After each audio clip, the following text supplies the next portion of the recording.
Buenas tardes. Bien, normalmente me conocéis como perteneciente al Ateneo Republicano de Zaragoza, pero en este caso voy a hablar en nombre de la Asociación Amical de Mauthausen, de la que también formo parte. Entonces me han delegado, y es para mí un honor el poderla presentar este acto conjuntamente con el Ateneo Republicano de Zaragoza. Para mayor brevedad lo voy a leer y voy a intentar que se escuche claro. La Amical de Mauthausen y otros campos y de todas las víctimas del nazismo de España, que la llamaremos la Amical, se funda en la clandestinidad en España en 1962. Anteriormente ya existía en Europa. Legalizada en 1978, ha tenido siempre como objetivo primordial hacer llegar a los jóvenes la memoria de la deportación de los republicanos españoles. Esta memoria, que fue silenciada, que fue desconocida por una gran parte de la sociedad española. Una memoria que no es objeto de estudio en los currículos escolares españoles, al contrario de lo que ocurre en Europa. Los deportados supervivientes fueron muy conscientes de la necesidad de dar testimonio de lo ocurrido, de la realidad del terror nazi y de los campos de exterminio. Actualmente no queda ningún superviviente de los campos con vida. El testigo lo toman los familiares, los estudiosos e investigadores y también los socios y las socias de Amical. Desde Amical se han diseñado 3 ejes de experiencias didácticas para llevar memoria de la deportación a la sociedad española y en especial a los jóvenes. Estos 3 ejes son charlas, viajes a los campos y la red Nunca Más. Desde 2005 se ha trabajado la colaboración con institutos españoles, organismos públicos, gobiernos estatales y autonómicos. Entre 2008 y 2012, en Aragón se subvencionaron, a través de Amarga Memoria, más de 22 viajes de institutos a los campos de concentración. Pero con el COVID-19 todo esto fue interrumpido, porque en 2019, o sea, en 2018, esto fue hasta el 2008 al 2012, y en el 18 se intentó retomar, pero por la desgraciada situación sanitaria no se pudo hacer. La red Nunca Más intenta involucrar ayuntamientos y centros de educación secundaria en los objetivos de dignificar a los hombres y mujeres de la propia localidad de la que fueron deportados, de dar a conocer los hechos, los antecedentes ideológicos que provocaron el horror para que esto no se vuelva a repetir. Es de señalar que no fue hasta 2005 cuando España dio un reconocimiento oficial a todo este tema, que fue en el 65 aniversario de la liberación de los campos y fue el presidente Rodríguez Zapatero. El final de la deportación, tristemente, significó para los deportados republicanos españoles el comienzo de un trabajoso camino. Los repatriados a Francia recibieron el cobijo del Estado francés, donde esperaron década tras década el fin del régimen de Franco. Los que se atrevieron a volver a España sufrieron la indiferencia, el silencio y a veces la represión. Es importante saber que el trabajo de Amical ha puesto en conocimiento de personas como yo misma el destino final de familiares hasta hace poco desconocido. Antonio Rodríguez Álvarez Jodra, primo de mi padre, nacido el mismo mes, casi el mismo año, en la misma pequeña localidad de Soria que mi padre. Soldado de la República Española, número de preso 4876 del campo de Mauthausen, deportado desde Gurs, muerto en 1942 a los 23 años en el castillo de Artén. Elisa Garrido, anarcosindicalista, que luchó en las trincheras de la batalla del Ebro, que fue correo de la Red Ponzán, miembro de la resistencia francesa, deportada a Ravensbrück, y que fue capaz, junto con sus compañeras, de volar buena parte de la fábrica de obuses en la que trabajaba como mano de obra esclava. Solo tiene una calle en su pueblo, promovida por Ajaén. Es escasamente conocida en nuestro país. Está enterrada en Toulouse. Legión de Honor de la República Francesa, magallonera. ¿Por qué es importante que diga esto? Porque es importante que quien pueda nombrar, individualizar y personalizar, que lo haga, para que no sea nunca más una fría estadística y un número, que el número ya se lo pusieron, pero les tenemos que poner cara a los que podamos. El 27 de enero de este año se conmemoró el Día Internacional en memoria de las víctimas del Holocausto y prevención de los crímenes contra la humanidad. En la sala Pollo del Palacio de la Aljafería, este año se reivindicó entre los colectivos que allí se homenajean a los republicanos españoles en la figura de esta mujer que os he comentado, Elisa Garrido. Fue un año en el que fue bonito de ver cómo se ponía en valor también el tema de las deportadas, que fueron muchas, y sobre todo también de los republicanos españoles, que tuvieron un importante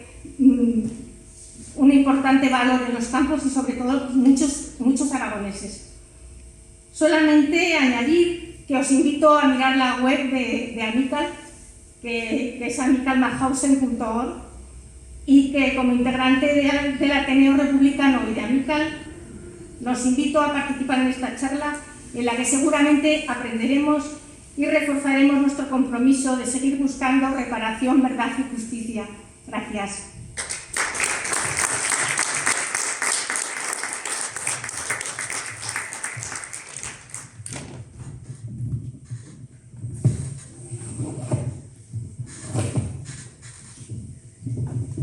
Bueno, pues ahora vamos a hacer la presentación del profesor. Es para mí, y supongo que para todos los que estamos aquí, que nos conocemos, y si alguno no lo es, pues entonces verá la importancia de los actos que el Ateneo Republicano de Zaragoza intenta hacer. Bien, el profesor aquí presente, Jesús Inglada, es profesor de IES de Pirámide, como he dicho antes, y tuvo la lucidez o el atrevimiento en el año 2015, él y un compañero del IES de Pirámide también, Carlos Pérez, que es profesor compañero de música, pues tuvieron la audaz idea de intentar hacer una, digamos, expresión de documentación para los alumnos de primero de bachiller, de distintas, o sea, correspondiente precisamente a los estudios de humanidades, de que conociesen, pero de una forma analítica, es decir, como si fuese una disección de laboratorio, qué fue el Holocausto, en tres vertientes distintas. Una de ellas, precisamente, la historia como tal, es decir, cómo fue, quién, cómo, cuándo, de dónde, cómo fue su generación, por qué fue posible, etc. Es decir, un conocimiento profundo. Después, naturalmente, pues todo aquello que requiere pues el recuerdo de viviente o no viviente, es decir, la historia que hay dentro de ella, e inclusive ellos han conocido, y todavía existen algunas pocas, pero existen personas que han vivido ese horror, y hay una imbricación, ha habido una imbricación y existe todavía entre los campos entre las sociedades culturales de los campos de concentración y escuelas de Praga y de Polonia también, entre ellos y Huesca. Es una lección que nos han dado precisamente los oscenses en esta idea maravillosa, es decir, hacer conocer el conocimiento del Holocausto en sus tres vías principales. La tercera es la imagen, es decir, la praxis. Ir allí, al sitio donde se produjeron precisamente este horror, es decir, a los campos de concentración. Bien, el profesor ha investigado precisamente sobre aproximadamente unos 9.000 aragoneses, pero naturalmente fueron muchísimos más los españoles que tuvieron que irse, porque si no los hubiesen pues asesinado como hicieron con los que se quedaron, y se perdió en España entre los autoexiliados o exiliados, los de la guerra, los que asesinaron después, antes de la guerra, o sea, en el periodo del golpe de Estado fracasado. En realidad fueron casi 1 millón de personas, es decir, la flor y nata de la cultura, de la tecnología, desapareció de aquí. Bien, pues ha hecho un análisis, o sea, una investigación sobre los aragoneses, es decir, fueron aproximadamente unos 9.000. De esos 9.000, 5.000 quedaron en cenizas en los campos sobre todo en Mauthausen. Mauthausen es un campo de concentración de Austria. Bien, este tipo de conocimiento precisamente no ha sido, o sea, no lo hacen como si fuese una estampa, una sola imagen, no. Lo hacen dentro del conocimiento profundo desde el principio. Inclusive, antes de ir, en fin, hay bastantes revistas, sobre todo Cuatro Esquinas, y documentación que he intentado, no conozco toda, pero sí que conozco alguna, y emplean hacen una especie de preparación antes de hacer esa tercera vía de la imagen, de ir allí precisamente a hacer esas prácticas. Y es que antes de ir hay una preparación, sobre todo a base de ejercicios, lecturas, diapositivas, debates, conversaciones, clases y sobre todo trabajo. Entonces cuando van allí, e inclusive en el tiempo de viaje, que son 20 y tantas horas, porque claro, están a 1.800 kilómetros, lo emplean en ese viaje para dar también esas charlas, esas preguntas, esos documentales. Y cuando van ahí, van ya preparados para que van a ver algo inusual y algo horroroso. Bien, ese es el trabajo que han hecho y continúan desde el año 2015. Me parece que son 7 las que han hecho y no se han hecho más porque han venido los años de la COVID.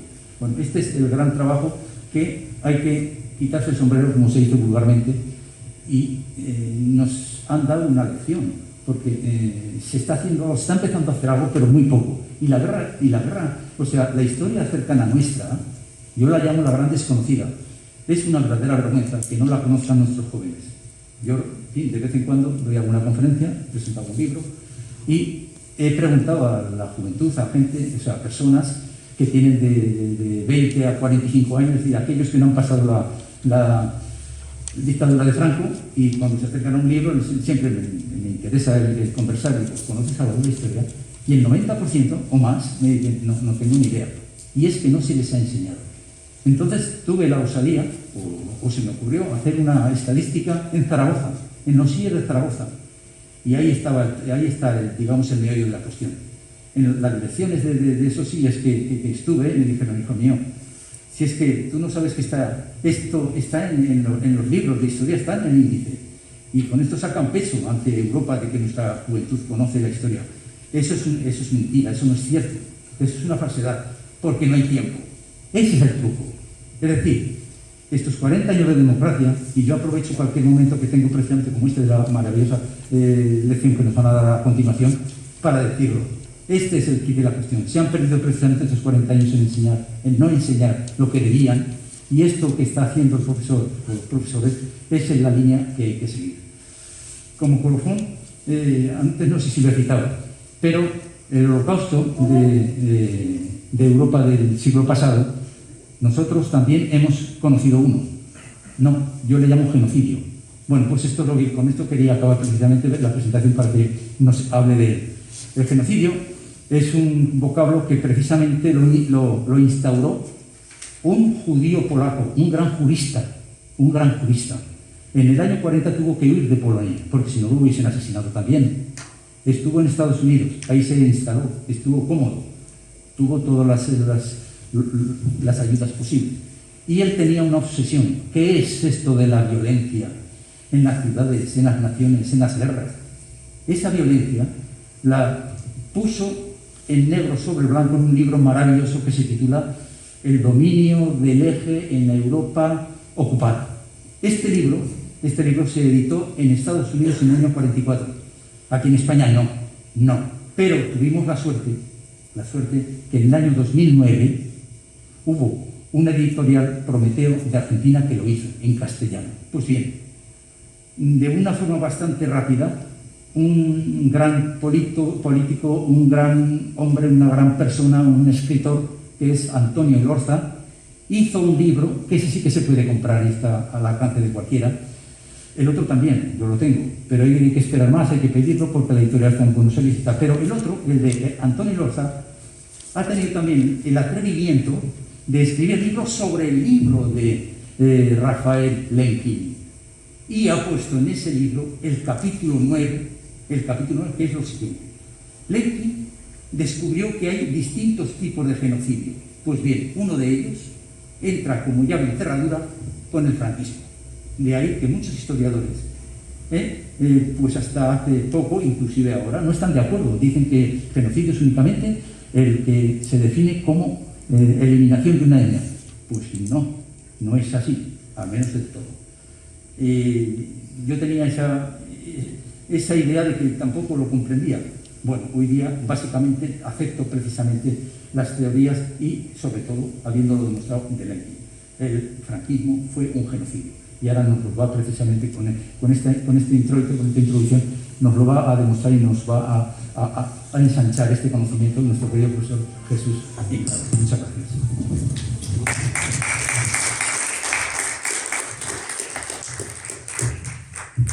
Bueno, queridos amigos, ha sido una presentación tan elogiosa que espero no defraudar las expectativas. ¿Me quieres poner las imágenes que está aquí? Ahora, en primer lugar, quiero comentarles a ustedes un poco esta aventura de conocer el Holocausto que empezó efectivamente en el curso 2014-2015, pero que en el fondo su génesis es el curso 2000-2001.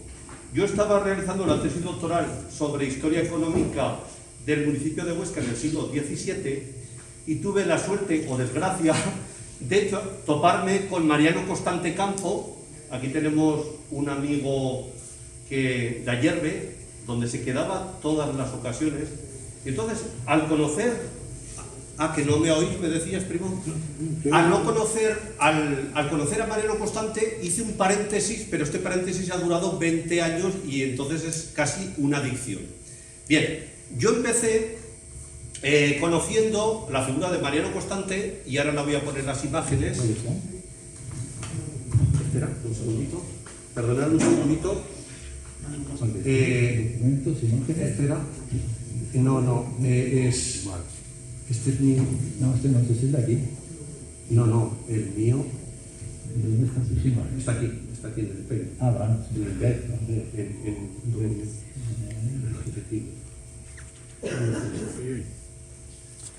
No, eso Este no es el tuyo. no, Sí, lo dice que la conferencia, pero no empieza. vamos a quitar este. Aquí por lo menos me ha dado pena. ¿Este es? Sí. Madre mía. Bien, y entonces, repito, conocí la figura de Mariano Constante y organicé unas jornadas de homenaje a los deportados monegrinos en Mauthausen. Entonces, mi labor fue localizar a supervivientes, alguno hubo, pero sobre todo hermanos, hijos muchos, y entonces crear unas jornadas en el propio Granier y contar con la participación de Mariano Constante, que dio unas largas conferencias, y nosotros, con los alumnos, organizábamos unas exposiciones sobre la vida de Mariano Constante, que ahora veremos ahí en imágenes, cuya función era pues, simplemente dar a conocer un hecho tan importante en la historia de España, como fue toda esa suerte de jóvenes republicanos españoles, que ustedes se lo saben, porque lo han oído miles de veces, que pasan la frontera cuando finaliza la guerra. Son internados en los campos de concentración del sur de Francia, campos de refugiados, Argelès-sur-Mer, Saint-Cyprien, Barcarès, Sefon, Vernet-Dariès, Gurs, un montón. Estos jóvenes, como tienen la conciencia de luchar por la libertad, cuando llegan a Francia, en cierta medida son, pues como ustedes saben, son, digamos, abandonados en cierta medida, pero claro, cuando estalla la guerra, cuando ya la Segunda Guerra Mundial hace acto de aparición, y sobre todo cuando van a invadir el suelo francés, a estos españoles, a los cuales se les ningunea, un grave error, porque son gente muy formada en combate, por eso en el campo de Mauthausen van a ser claves en los organismos de resistencia, porque están bregados en la lucha. Entonces, Francia les cerró casi todas las posibilidades, salvo la legión extranjera, digamos, para delincuentes, y ellos se negaban a entrar de esa forma. Entonces fueron alistados en las famosas compañías de trabajadores extranjeros. Eran unas unidades, digamos, pues de trabajos, de fortificaciones, etcétera, etcétera, cuya finalidad era dudar de ellos. El mando era un francés, eran mandos oficiales franceses, pero esas compañías de trabajadores extranjeros dudaban de los españoles. y los enviaron pues, a trabajos sobre todo de fortificación. En la línea Maginot hubo muchos de ellos, qué raro. Esto es muy sencillo. Un tren, ¿podéis? ¿No lo reconoce? No. Es, Qué pena es. sí, pero Yo te puedo poner otro, en el otro lo reconoce y hay alguna foto. ¿Quieres que te la ponga? pero es que tengo una preparación, una presentación que es Ya, pues oye. aquí está. Espera. Ahí está. Perdón un momentito. Ahí lo tienes. Sí, Ahora lo reconozco. ahora sí, ahora lo reconocía.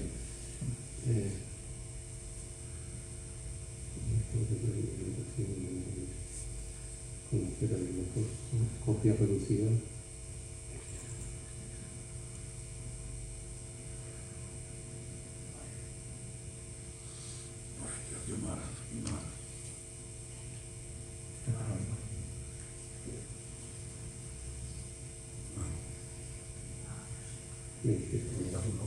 Muy amplia.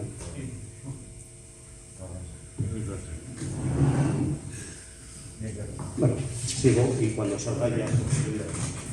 Entonces, repito, estos españoles fueron alistados en las compañías de trabajadores extranjeros. Hubo otros que se quedaron en el campo, como muchos amigos que conocéis, como Martín Argar, que murió hace poco, como Mariano Viñual Estier, que también está enterrado en Santa Quiteria, donde está enterrado también la figura de mi tío, el padre de mi primo Ricardo.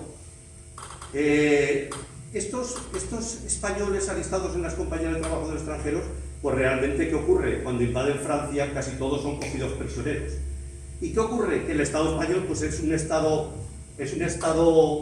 pues, fascista, y entonces se les concede a ellos la condición de apátridas, se les niega la condición de españoles, por lo tanto quedan hermanados. Escribí hace tiempo un estudio sobre el hermanamiento entre judíos y españoles al perder el derecho de ciudadanía, porque los nazis, pese a su locura y su concepto criminal de la existencia, a veces guardaban ciertos formalismos en el derecho de ciudadanía. La primera forma para eliminar a un colectivo humano es no reconocer el derecho de ciudadanía.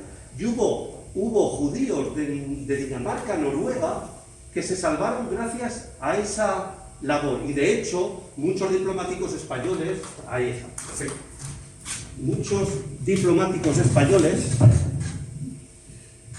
salvaron a muchas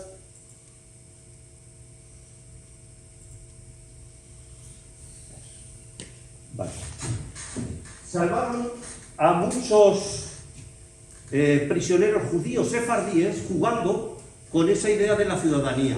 Tenemos a Romero Radigales, que era de Graus, y tenemos también el famoso Ángel Brizán zaragozano en Budapest. Jugando con los derechos de ciudadanía, consiguieron salvar a bastantes judíos sefardíes. En el caso de los republicanos españoles, solo que un dictador de dictador a dictador hubiera hecho una mínima gestión, se podían haber salvado prácticamente todos. ¿Qué ocurrió? Todos ustedes lo saben. Fueron conducidos mayoritariamente a un campo que en ese momento era el de peor calidad, que era el campo de Mauthausen, que ahora vamos a ver las imágenes de Mauthausen.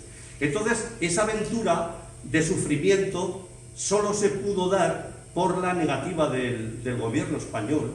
Serrano Suñer, se conoce un viaje que hizo a Berlín, se entrevistó con Himmler, parece ser que lo disimularon con el concepto de que iban a ver un coche, un Volkswagen Escarabajo, que era el coche del pueblo, pero en esas comunicaciones fue cuando se decidió la suerte de los españoles, el concepto de que en el fondo eran prisioneros NN, noche y niebla, de los que no deberían volver. Lo que pasa que afortunadamente la brega continua en el campo de batalla hizo que muchos se organizaran precisamente en una reunión que creo que tengo puesta ahí, en una reunión que celebraron en Mauthausen para desinfectar los piojos, y fueron reunidos en una plaza de los garajes, todos desnudos. Me lo contó Mariano Constante y consta en las hemerotecas y en las fotografías.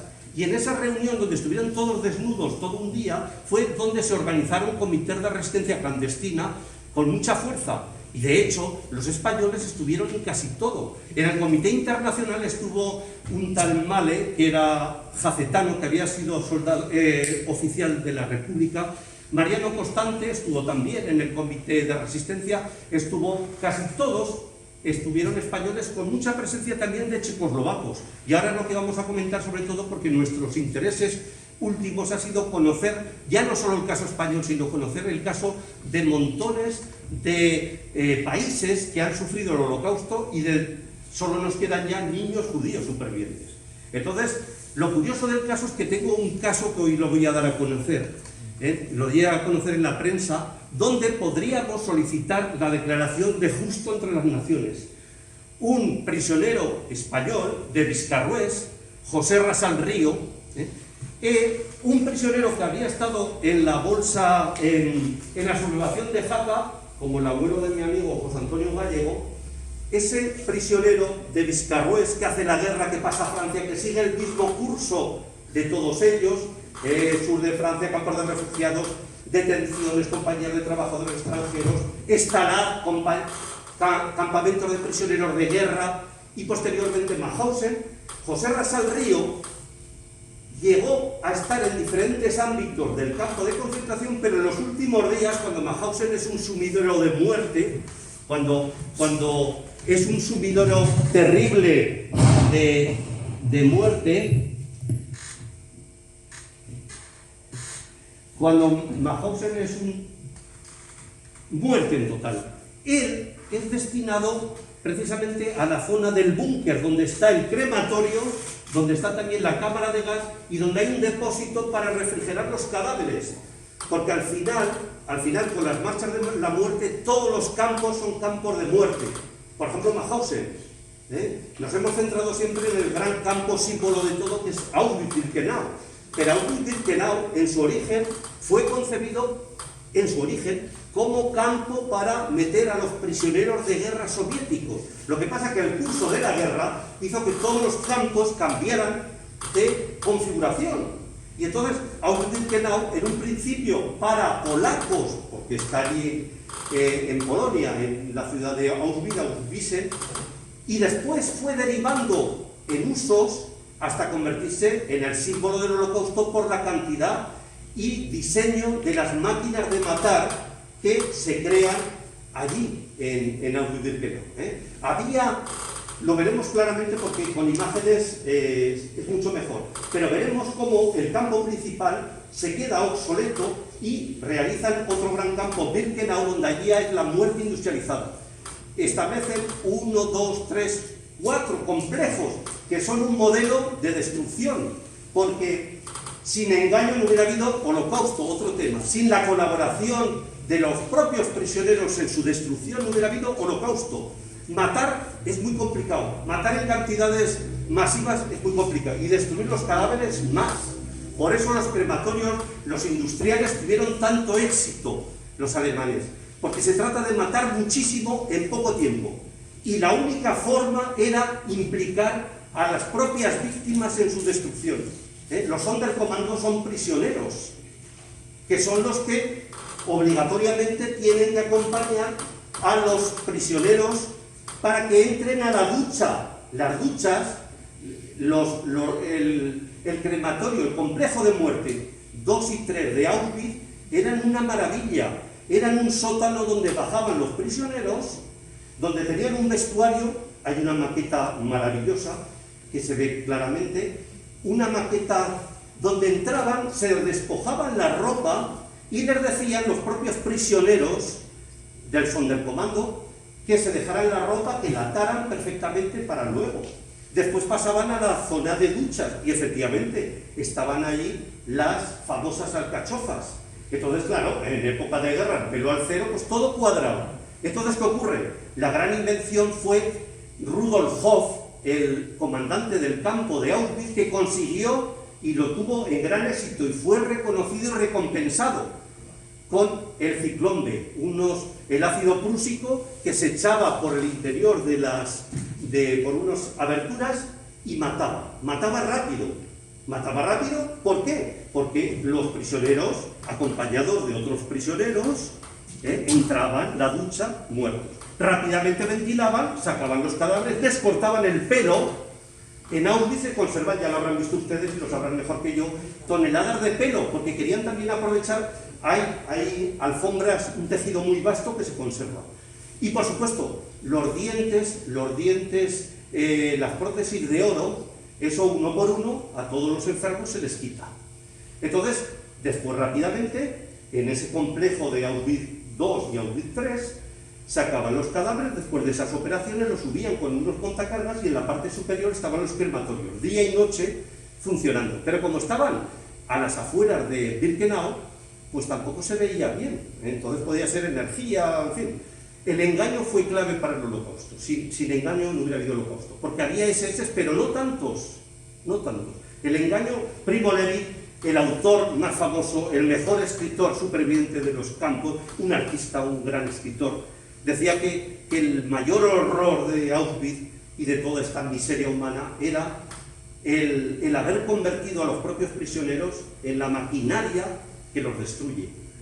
Me he ido por los cerros de Udall porque estaba con José Rasal Río, ese prisionero de Viscarrues que ha estado en la sublevación de Haga, que ha hecho nuestra guerra, que ha pasado a Francia, que ha pasado por todo. Acaba en Mauthausen, y en los últimos días de Mauthausen, cuando Mauthausen llega en las marchas de la muerte, todos los campos confluyen hacia el interior. Se entiende fácilmente. El avance del ejército soviético hace que todos los campos, en lugar de dejarlos morir o descansar, los nazis se los llevan consigo en las marchas de la muerte, donde casi todos mueren, arrastranse en la nieve y se los cargan. Pues bien, todos confluyen los que llegan a Mauthausen. Y en los últimos días de Mauthausen, aquello es muerte total, muerte total. Pues bien, allí aterrizó una niña, Elga Beisova, una gran escritora, que tiene unos cuadros maravillosos, cuyo diario escribió en el campo de Tennessee, escribió un diario y realizó unas pinturas increíbles que se han convertido en un icono del sufrimiento. Pues bien, esa niña con su mamá pasan a la cantera unas prisioneras rumanas, me dijo, SS, las estaban machacando, ya las llevaron a la cámara de gas, y allí es donde intervino José Rasal Río con otro compañero que se llamaba Chacón y Bargueño, tres españoles que estaban en puestos, los llaman presos prominentes. En concreto, José Rasal Río tenía la función de coger toda la ropa de los gaseados en Mauthausen, pero estoy hablando de finales de abril del 45. Fijaos la locura monstruosa del Holocausto. Tienen toda la guerra perdida. Bueno, toda la guerra no, más que perdida. Y todavía siguen matando con una frialdad tremenda, cuando todos son cadáveres, ¿no? Y entonces José Rasal Río, que era el encargado de coger la ropa de todos los gaseados, no me explicó muy bien el Beisova, la escondieron y la salvó. Por lo tanto, José Rasal Río es candidato a ser justo en las naciones, como lo fue el famoso Schindler. ¿Por qué? Porque dice el Talmud judío, el libro sagrado, que el que salva una vida salva al mundo entero. Entonces, deberíamos promover la candidatura porque, claro, ese señor murió, se casó con una de los Anglis, pueblecito al lado, y durante mucho tiempo no tuvieron hijos ya, con lo que habían sufrido casi todos han sido estériles, muchos de ellos. Pero tenía una sobrina mayor, doña Pilar Martínez Rasal, y en el segundo viaje se nos ocurrió llevárnosla con nosotros. Y allí se produjo el encuentro de la víctima y la salvadora, en la figura de su sobrina mayor, que tenía la misma edad que Elga Beisova. Bien, entonces, esos actos de solidaridad, porque otra cosa muy interesante, el nazismo, la perversión del nazismo es haber adoptado la filosofía biologista que venía a decir aplicar las leyes de la naturaleza. El fuerte mata al débil. Entonces, en esa cosmogonía de locura, de crimen, ellos, Hitler, estaban en boga esas teorías entonces. Concibió que un pueblo presuntamente, como él consideró la raza superior, tenía que funcionar conquistando el espacio vital del este, igual que han hecho los animales en su territorio. Entonces, precisamente, el señalamiento como como culpables de todo al judío que en su origen era el judío cristiano. ¿Por qué? Porque los judíos cristianos, en el fondo, había una utopía de la hermandad, de la compasión y del humanismo. Entonces, el humanismo iba en contra de esas teorías biologistas donde decían que el fuerte tiene que matar al débil. Y de ahí la locura nazi de culpar al judío, porque al judío le culpan de eso, de ser la fuente, el judío cristiano en su origen, de ser la fuente de la hermandad, de la solidaridad. Y entonces también establecen el mito judeo-bolchevique. Todo judío es un bolchevique en potencia. Entonces ya tiene señalada el culpable. Y después ese espacio vital iba a ser conseguido en el este. En el este, que es por las tierras ricas de Ucrania, Bielorrusia, toda esa zona, donde habita una raza inferior que son los rusos, los soviéticos, los comunistas, y hermanan al judío con el bolchevique. Y entonces se inicia la gran orgía de muerte y destrucción en la cual participan no solo los SS, los Einsatzgruppen, los que matan, participan por acción o por omisión casi toda la población alemana. Bien, entonces nosotros pues, como veis aquí, bueno, ahora comentaré, veis el edificio de la izquierda, el pabellón número 10, allí es donde se producían las esterilizaciones masivas de las mujeres judías. Sí, por supuesto, a la brava, que todas morían. Y a la derecha estaba el famoso pabellón número 11, el bloque de la muerte. El bloque de la muerte lo es todo. Allí hay unas celdas de 1 metro cuadrado cerradas entran por debajo, que las veremos ahora, y entonces la gente entraba y estaban allí horas, casi todos morían, no se podían, metían 20 y era 1 metro cuadrado, están de pie, días mueren. Y allí es donde tuvo lugar el primer experimento con gas, con ciclón B. El primer invento de la cámara de gas tuvo lugar en el bloque número 11, búnker cárcel. Allí murió en una celda de hambre Maximiliano Kolbe, un famoso sacerdote polaco que salió en defensa, lo habrán visto, a lo mejor lo conocerán en la historia, en alguna película, se postuló él en lugar de un prisionero que iban a llevar a la cámara de gas, dijo, no, yo que no tengo hijos. Allí está la celda y es muy significativa.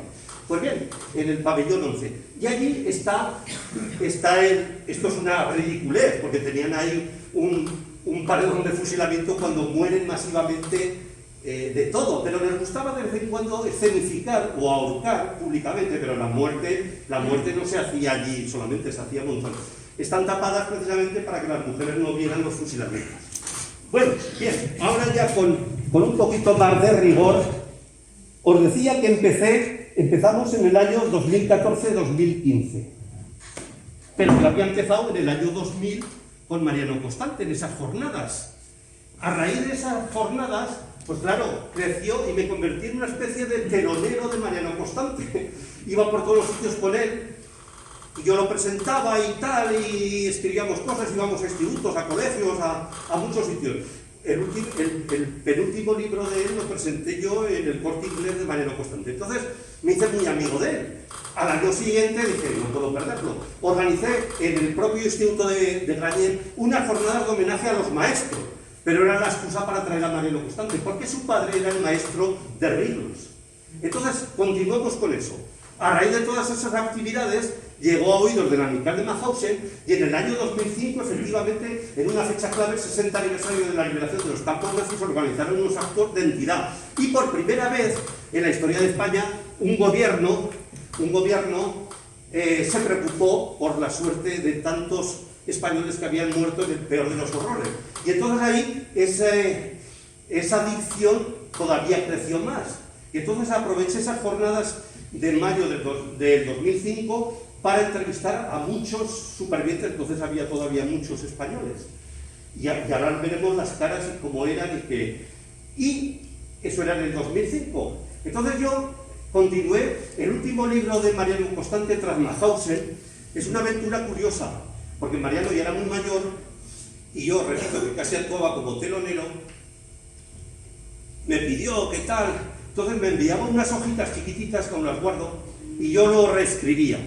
Pero claro, yo tenía mucho trabajo Le pedí ayuda, bueno, al comienzo se me ocurrió hasta buscar una chica argentina y le pagué, pero no conocía la letra, no conocía.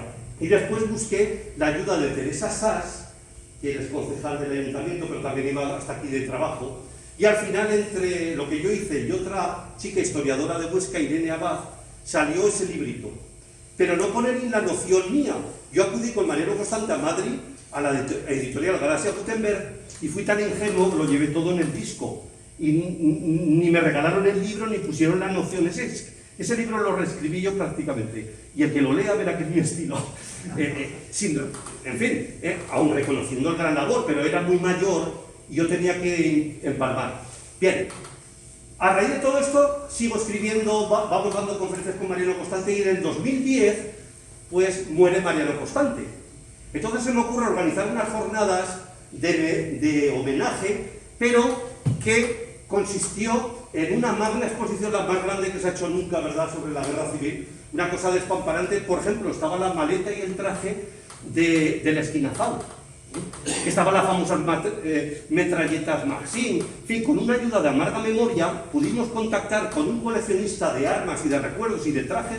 De hecho, se expuso por primera vez un traje nazi. Lo que pasa es que era de la división azul, porque necesitábamos permiso del gobierno civil. Había un traje os acordaréis vosotros, ¿verdad? Un traje nazi, y también había un traje de un prisionero de Dachau, del campo de Dachau, y bueno, hubo allí una cosa brutal, o sea, hubo tanques y todo, o sea, no sé, un coleccionista pirado y con la ayuda de la marca memoria. Pero lo más importante, en esos actos, conocí y vino un hombre que me ha marcado también a mí, que es símbolo del Holocausto y de todo. El penúltimo superviviente del campo de Buchenwald. Los tres últimos han sido grandes. Jorge Semprún, ministro de Cultura, lo recordáis todo el mundo, un gran escritor, superviviente de Buchenwald. Claro que el siguiente ha sido Virgilio Peña, que era este señor del cual me hice muy amigo, que vivía en el sur de Francia, en Pau. Hemos estado en su casa comiendo, un personaje de leyenda. Su padre ya salía citado en el libro de Historia de las agitaciones campesinas andaluzas como líder anarquista que lo mataron, jornalero que lo mataron, una paliza en la cárcel. Después perdió un hermano en Mauthausen. Él luchó toda nuestra guerra, fue herido en la batalla del Ebro, pasó a Francia como todos. No lo cogieron pronto, este estuvo en la resistencia mucho tiempo, pero al final acabó en el campo de Buchenwald. Pues Virgilio Peña, llegamos a tener un cariño tremendo, y claro, todo esto te va creando un ambiente de decir, qué grandeza, porque odio no tiene, no tenía ni odio. Como tú muy bien has dicho, recordarlo todo, pero el odio no, lo mismo que Hanna Hanatova Lustigova, que el Gabeisova, que Sofía Racikovka, que todos los que hemos ido, que Dagmar Yeblova, todas las niñas judías que hemos ido entrevistando. Si no hubiera sido por el Holocausto, hubiéramos tenido en Huesca todo un personaje, Tomás Radin, ahora veremos las imágenes, que sobrevivió, un niño de Eslovaquia, de Bratislava, que sobrevivió a 11 selecciones ante Mengele. Dice que se creó una especie de capricho entre el asesino con un niño, no era gemelo. Bueno, tenemos localizado un gemelo que vive. Y si organizamos viajes, igual hasta lo abrimos al círculo vuestro. Porque en los viajes, ahora os voy a contar la peripecia, los viajes eran para alumnos, pero ¿qué ocurría? Queríamos conseguir precios increíbles. Mi compañero, Carlos Pérez, con el que lo organizó, su mujer es checa. Su suegro es traductor, varias veces Premio Nacional de Traducción Alemania-Checa. Eso nos permite conocer a supervivientes checos y que ejerzan la labor de traducción, que es tan importante. Bien, entonces con este amigo Carlos Pérez, pues hemos organizado estas aventuras desde el año 2015. Y decía, para que el viaje resulte económico, una semana con aviones, con hoteles de 2 y 4 estrellas, con autobús a nuestro servicio, están aquí mis amigos para confirmarlo. A los alumnos les salió una semana con avión y autobuses de Huesca, todo incluido. Y allá hay hotel y media pensión, unos 500 euros una semana. Cuidadín, Si alguien, no te pido que me lo mejores, igualamelo. Pero ¿cuál era la fórmula? La fórmula era meter a compañeros que estuvieran jubilados o tal, y entonces se beneficiaban los alumnos y se beneficiaban ellos, y nos beneficiábamos todos, porque ellos también contactaban con alumnos. Era una fórmula inmejorable, 0 subvenciones. Cero. Cero. Porque vamos por libre, eso sí. Vamos totalmente por libres. Y creo que sin libertad no hay nada. Respeto a todo, pero libres. Solo puede decir las verdades las personas que son libres. Eso está claro. Eso está claro. Al menos para mí. Y entonces, pues ahora tenemos en cartera un superviviente eslovaco, Giri, que vive todavía. Y mi compañero, que ahora está en Rusia, se ha cogido una excedencia, ya lo tenemos localizado. Pues qué placer, bueno, qué placer desde el punto de vista de un historiador, ¿verdad? Estar en contacto con Giri, un niño judío que fue torturado por Mengele, pero que por lo que fuera no murió. Entonces, cada año se nos van muriendo, pero vamos incorporando, y la nómina es aplastante. Bien, entonces, hemos hecho 7 ediciones. 2014, 15, 16, 17 hicimos 2, 18, 19, 20, en febrero ya veíamos en los aeropuertos que algunos llevaban mascarillas. Digo, estos chinos que delicados son. Estaba ya el COVID empezando. Pero si no hubiera venido el COVID, hubiéramos seguido. Y iba a venir con nosotros el Thomas Radin, ahora veremos las fotos, iba a venir con nosotros a Huesca, porque es un eminente neurofisiólogo, es académico de las ciencias en Praga, lo es todo, es un símbolo, es un José Luis San Pedro y, bueno, y además víctima del Holocausto. Entonces ya habíamos concertado con su hija, que es doctora también, iban a venir en otoño y vino el coronavirus y no la tumbó. Y el año pasado murió. Y ahora lo vamos a ver. Pues bien, esas ediciones, 7 ediciones, acompañado de 2 jornadas hispano-checas que hemos organizado en Huesca con la presencia del embajador y la embajadora. En 2 ocasiones. Claro, como no pertenecemos a ningún partido político ni lo tendremos, la prensa sí cobraron relieve, pero lo justo. Aún no me han llamado a dar una conferencia cuando he presentado a todos, en todos los sitios. El embajador, vamos a su residencia, el embajador de España en Praga, que es un señor como la copa un pino, don Ángel Osada Torres Quevedo, está loco con esta aventura. Y dice, estos chavales, porque entablamos contacto con las víctimas, les preguntan, les entrevistan, y también con los colegios de ahí. Pero repito, 0 subvención, 0, por libre. Y así seguirá, si sigue. Entonces, ya os digo que no os extrañe, que estaré en contacto con vosotros, porque igual hacemos alguna, lo llamamos operaciones aerotransportadas, donde ellos, los alumnos, salen bien parados, la economía de escala, y los que vamos, pues es una realidad increíble, una inmersión total en el hecho del Holocausto. Bien, y ahora ya... Bueno, pues, esta es la primera jornada, el primer viaje. Fijaos, aquí tenemos, ¿veis? A la de la izquierda, a la que yo le toco los brazos, esta es la famosa Elga Beisova, escritora, autora del famoso diario de Elba, y autora de unas pinturas de una calidad tremenda, porque después de sobrevivir, después de sobrevivir al Holocausto, empezó a estudiar, ya se le daba muy bien, porque las pinturas que otro día vendré a dar la charla, porque esto lo tengo muy trabajado. Los niños pintores, eso sí que se llora. Esto lo puedes entender, pero esto ya se llora directamente. Estas pinturas las pintó en el campo de Terezín, y como cuando ya la llevaron en el transporte para matar a Auschwitz, tenía un tío, hermano de... no directo, tío, que estaba en la administración del campo de Terezín, e intuyéndolo escondieron todos los cuadritos, los escondieron en una pared. Cuando acabó la guerra, ella y su madre sobrevivieron merced a la ayuda de estos españoles, de este español, José Rasal, y su padre ya no, su padre tenía heridas de guerra, lo metieron en la cámara de gas enseguida, y gracias a eso se han podido conservar. Pero después amplió sus estudios y tuvo como gran profesor a un pintor de un calibre tremendo, Emil Filla, en Praga, es uno de los grandes, y entonces se hizo una gran pintora. Y su estilo fue evolucionando, y hay algunos cuadros que son una pasada.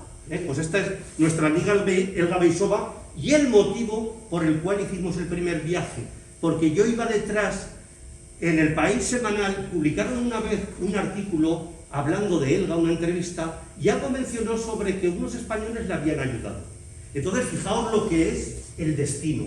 Yo y eso, podría haber elegido tropecientos mil campos, ¿no? O aventura. Me fijé en ello. Y cuando estuvimos, porque vamos a comer con ellas, les damos alguna ayuda. Por cierto, dice, nosotros quieren que se mueran, que nos muramos de una puta vez. Que nadie se haga engaño. Viven con una pensión mísera. Las llevamos a comer, que están aquí mis amigos. ¿Y qué hacían? Miraban creyendo que iban a pagar, miraban y se elegían en Praga, que vale 2 perras gordas, la comida, se elegía la comida más diminuta. Me acuerdo que el amigo que sabe checo estaba al tanto y dijo, no, filete. Y dijo, podemos. O sea, las trituró el nazismo, pero el stalinismo las volvió a triturar. La sinagoga Pinkas, en Praga, en el 47-48, se anotaron todos los nombres, los 90.000 nombres víctimas del holocausto, no sé si de Praga o de Bohemia, bien, lo que sea. Cuando dieron el golpe de Estado por orden de Stalin, esa sinagoga quedó cerrada y hasta que no ha caído el llamémosle comunismo, no pudieron verlo. Dice, a nosotros nos trituró el nazismo y nos trituró el comunismo, es stalinista. Solo en la primavera de Praga, el socialismo de rostro humano, Elga Beissova consiguió una beca y pudo ir a Israel. Y ahí profundizó muchísimo en la pintura.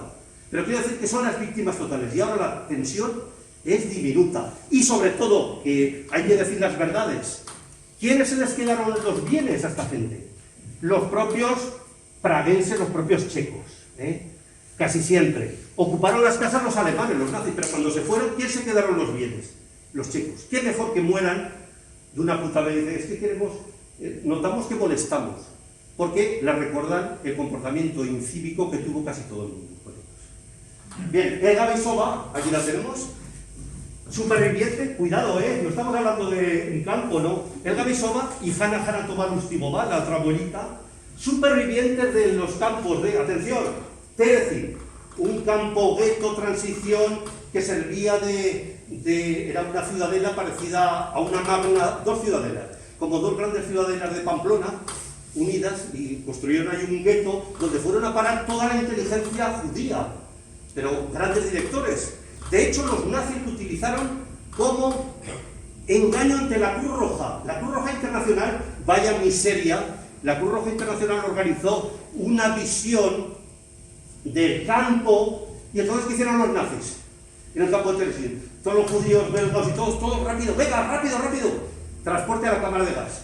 Solo las remesas que llegaron nuevas estaban bien, con carne. Entonces pintaron todo, decoraron y les prometieron a todos los prisioneros que los iban a liberar, que guardaran las formas, hasta organizaron un partido de fútbol. Y es más, organizaron una película que alguno de vosotros puede que la hayáis visto, que se titula El cine regala una ciudad a los judíos. Una campaña de promoción falsa, salen jugando, comiendo pasteles, claro, porque les prometieron, el director era Kurt Gerron, escrito, un gran director de cine, que había hecho películas con Marlene Dietrich, porque allí había montones de directores. Hans Krass, el gran compositor, estaba en el gueto de Terezin. Por Terezin pasaron las grandes inteligencias del pensamiento, del arte, de la cultura, de la música, de toda Checoslovaquia. Y de Hungría incluso también. Pues bien, todo eso en que pasó la Cruz Roja, dijo, muy bien, rápidamente los transportes otra vez a Auschwitz. Entonces estuvo en Terezin, donde pintó los cuadros y el diario. Terezin, Auschwitz-Birkenau. Y esta escena no la puedo evitar contar. Digo, bueno, y cuando llegan al apeadero ese que salía en la foto, que has puesto y que bueno, va a salir aquí. Cuando sale, digo, y allí estaba Mengele o sus secuaces, iban separando. Ese es el momento estrella, el momento clave, es ese. ¿Para aquí o para allá? ¿Qué hubiéramos imaginado de no conocer el nazismo? Lo que hacían tenía una lógica. Niños, mujeres con niños de teta, mayores, inválidos, enfermos, para una zona. Declaró, esto para un sitio bueno, para reponerse y nosotros a trabajar, trabajos forzados, pero es la guerra. Esos ya no entraban, ya no los tatuaban, esos iban directamente a la cámara de gas.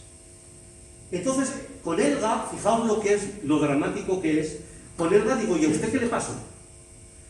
Entonces, ¿quieres que te lo diga? Sí, hombre, no me interesa. Dice, yo llegué allí y cuando bajamos, la escena de la lista de Schindler, cuando bajamos, dice, había unos prisioneros, dice que yo ya me puse cerca diciéndole, mamá, ¿no ves qué tontería de que nos matan? Si llevan pijamas, mejor que los nuestros, los prisioneros que ayudaban a bajar. Y al oír que hablaban checo, uno de ellos parece ser que se dignó, debió tener, bueno, lo normal, vio que eran checas, y solo dijo escuetamente, quítese años, la niña más. Y rápidamente ya le llovieron los palos de los SS. Dice mi madre, empezó a decir, ¿qué habrá querido decir? Dice, pero al momento dijo, nena, si te preguntan, di que tienes 16 años.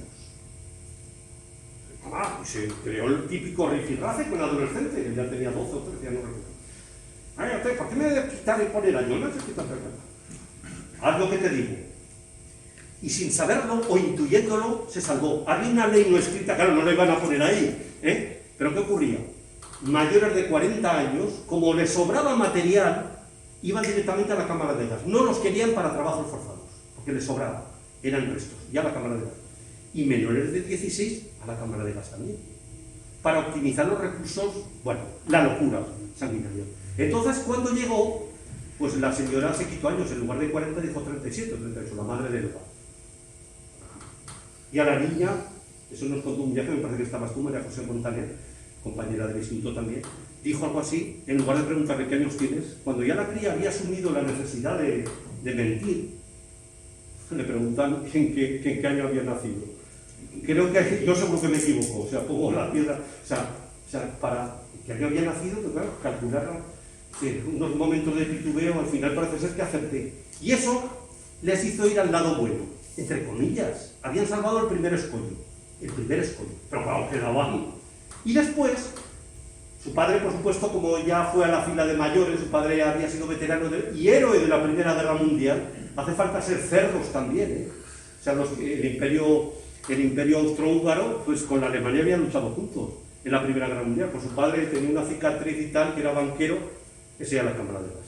Y ella, posteriormente, las envían al campo de Freiberg, que es un campo dependiente de Flossenbürg, un campo de los grandes Flossenbürg. Pues a ella la llevan a fabricar maquinaria de los aviones, los Messerschmitts. Y entonces ahí están, pues eso, malos tratos, en fin, se salvaron porque alguien se salvó, pero lo normal es morían a miles y millones. Y después de ese sacrificio, nos contó, dice, después, cuando ya al final de la guerra, dice, los que todavía vivían, ahora agárrense, que la escena que voy a contar ahora es fuerte, dice, entonces, caminamos muchos kilómetros, pero después no sé dónde, arriba, y nos hacen subir a unos vagones. Yo le pregunté, pero unos vagones, claro, vagones de mercancía, ya sé, eso es horrible. Dice, no eran de mercancías, no, eran de carbón. Digo, pero si eso era marzo, allí en esos climas, caía la nieve. ¿Y qué hicieron? Porque no se tardaron 10 o 12 días al raso. Dice, pues tal como morían, se quedaban los cuerpos congelados. Entonces hicimos una especie de iglús con la nieve y los cadáveres. Y los que todavía teníamos vías, y así llegaron a Mauthausen. Y allí en Mauthausen se toparon, cuando ya iban a la cámara de gas, se toparon con la suerte de este prisionero español, José Rasal Río, repito. Escribió un artículo larguísimo en el diario del Alto Aragón, dando a conocer esta noticia, pero nos ha interesado ni Dios. Claro, si estuviera afiliado a algún partido político o fuera crematísticamente con pasta por delante, este es un hecho increíble. Podemos reivindicarlo. Pocos españoles consta, porque la prueba es la siguiente. Cuando yo en Praga, en el primer viaje, le pregunté a la señora, oiga, ¿eso que dijo en El País semanal que le habían ayudado unos presos españoles? Digo, no recordará el nombre. Y dice, uy, hijo mío, nos ha pasado tanto tiempo. Pero bueno, tengo un arconcito que guardo cosas de la guerra.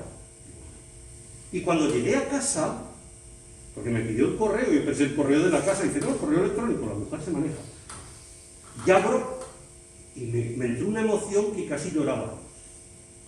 Y me había enviado 2 fotografías con 2 trocitos de papel del color de las sillas, donde ponía el nombre José Rasal Río Viscarrués. Y otro prisionero, que lo intenté localizar, pero de ese no se sabe nada, que era un Caballero Domínguez, de apellidos, que era un prisionero que había originario natural de andaluz, pero que había emigrado en la migración económica a Barcelona. Pero de ese no queda rastro. Pero en cambio de este, José Rasal Río, Viscarrués, se me ocurre coger el coche y mi amigo, un día después del viaje, vamos a Viscarrués. Y dice, ¿a dónde paramos? La primera casa, pim, pim. Eran tarde, íbamos con 2 chiquitos chiquitines, que por cierto hablan chico también, los hijos de mi compañero. Llamamos, oiga, mire, una hora rara, Dios mío, les va a parecer una cosa rara, pero es que somos profesores, y no sé, tal. Y el hombre sentía, hacía así, ah, sí, sí, sí. Digo, no le sorprende, dice, no, el tío José. O sea, fijaos, la suerte, el destino, lo estaba buscando. Primero, el de Viscarrués, el segundo, y entonces ese señor dice, sí, yo soy sobrino. Dice, pero yo no soy el sobrino, yo soy sobrino indirecto ya. Dice, pero queda una sobrina, que es hija mayor, Pilar Martínez Rasal, que ha hecho las funciones de hija, que tiene 87 años cuando nos la llevamos.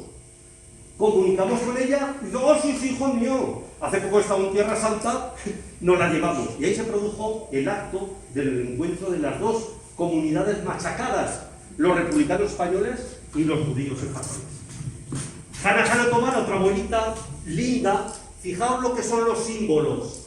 Como no sabía español ni nosotros checo, quiso congraciarse con nosotros cuando nos vio, porque esa abuelita es para comérsela a besos. El gas más seca, ¿verdad? Otro para aquí. Pero la abuelita es una latina. ¿Y sabéis qué hizo? ¿Qué gesto? Levantó el puño y dijo, ¡no pasaban!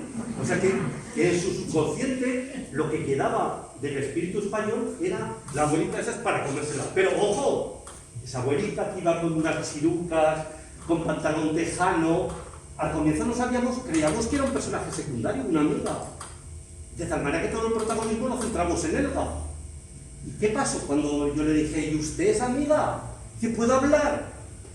Exactamente los mismos campos que Elga Bisova. Y es más, su hermano, una mujer sencilla, que va con un bastoncico, que no tiene la pensión ni para comer, para comprar leche, su hermano ha sido el gran escritor Arnold Lustig, que autor de estos libros y varias veces candidato al Premio Nobel de Literatura, para que veamos, la gente verdadera es sencilla, es buena, nada de lo que nos rodea de la política actual nuestra se parece en nada. Este y otro, y este, un montón de libros. Varias veces candidato al Premio Nobel de Literatura.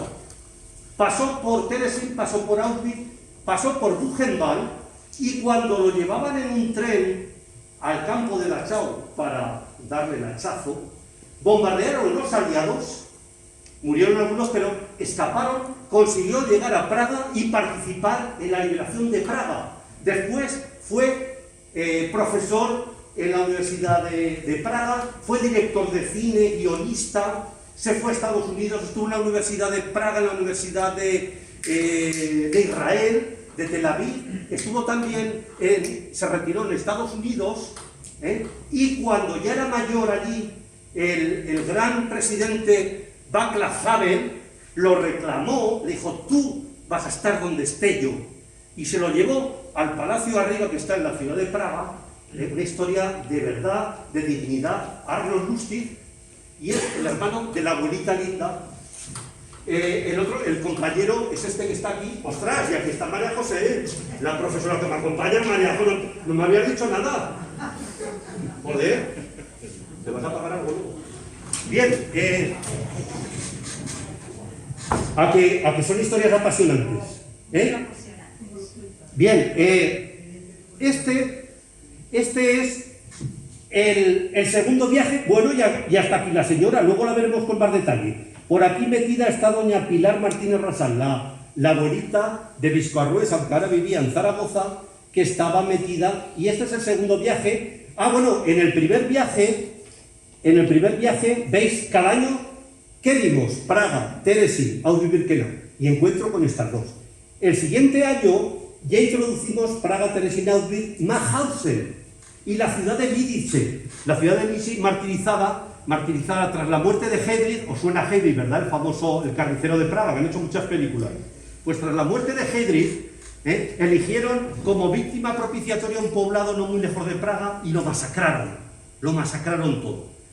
Solo se conservaron los niños, los mayores los fusilaron el mismo día, las mujeres las metieron en la cárcel, en la iglesia las encerraron y después las llevaron en campos, casi todas acabaron en Ravensbrück, que has mencionado anteriormente. Y los niños no sabían qué hacer, fueron gaseados en el campo de exterminio de Chelno, pero gaseados de mala manera, porque todavía no habían descubierto el ciclón B. Entonces, con el monóxido de carbono en los camiones que lo han oído, son una muerte horrorosa. Solo se salvaron muy pocos, unos 17, entre ellos una nena que mi amigo consiguió localizarla y que yo la entrevisté, María Dolezalova, que después, la historia es para llorar también, para llorar. Dice, cuando llegaron, era nuestra primera casa, llegaron los nazis, ¡pum!, la tiraron, ¡venga, salgan! Dice, a mi padre lo llevaron a un lado, pusieron unos colchones en una era, lo tengo todo, y los fusilaron al amanecer a todos.